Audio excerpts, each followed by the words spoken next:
Morning all, and welcome to Fleet Premier Inn.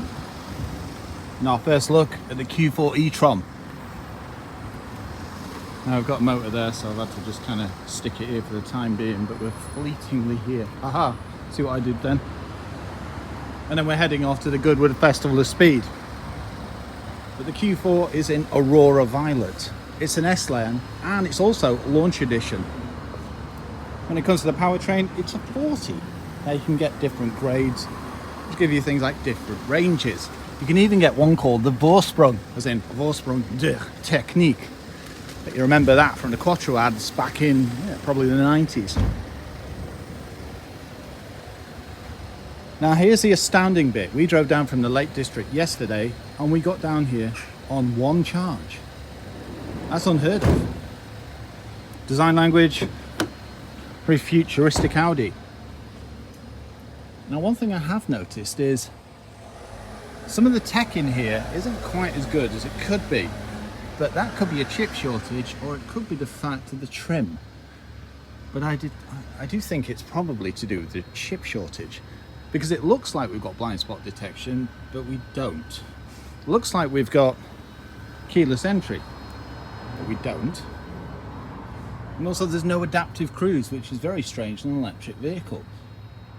So it's sad that it's affecting it. But the other thing is, even without adaptive, you've got like this, I suppose it's a coasting system.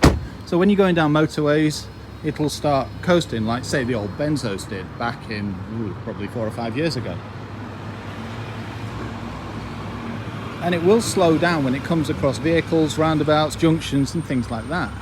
So it'll coast as far as it can to preserve what it's got in the battery, and then try and recoup left, right and centre by adding a bit of regen.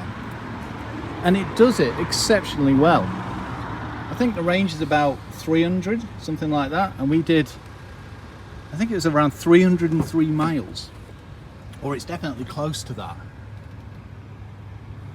So yeah, very, very impressed. This one costs, well, around 50 grand. But as I mentioned, it is the launch edition. It's got sequential indicators, power tailgate, boot space.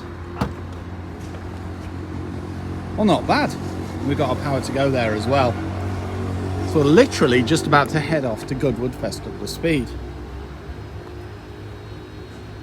Now here's a quiz for you. What size wheels do you think those are? Well, you're wrong. They're 20s. To be honest, I actually thought they were 17s, which totally threw me. So when you hear about how economical and efficient these vehicles are, they are not pulling your leg. They're really that good. After a 5-hour journey, we were still comfortable in our S-Line seats. Another thing, manual seats, but electronic lumbar. And up there we've got heads-up display, and we've got augmented satellite navigation that displays onto the road in front of you. A bit like what we saw in the BMWs about a month or so ago. But this time it actually displays onto the windscreen, or essentially the road. If you've got any questions, ooh, that's a bonny looking motor. Look at that for a Bavarian. Bet that's going to Goodwood. But it looks rather impressive. Seal grille, e-tron branding, and the colour scheme with the silver and the Aurora Violet. And I will show you what it can do when I start pressing the keys. This is what you call its Night Rider trick. And this is fantastic. Get ready.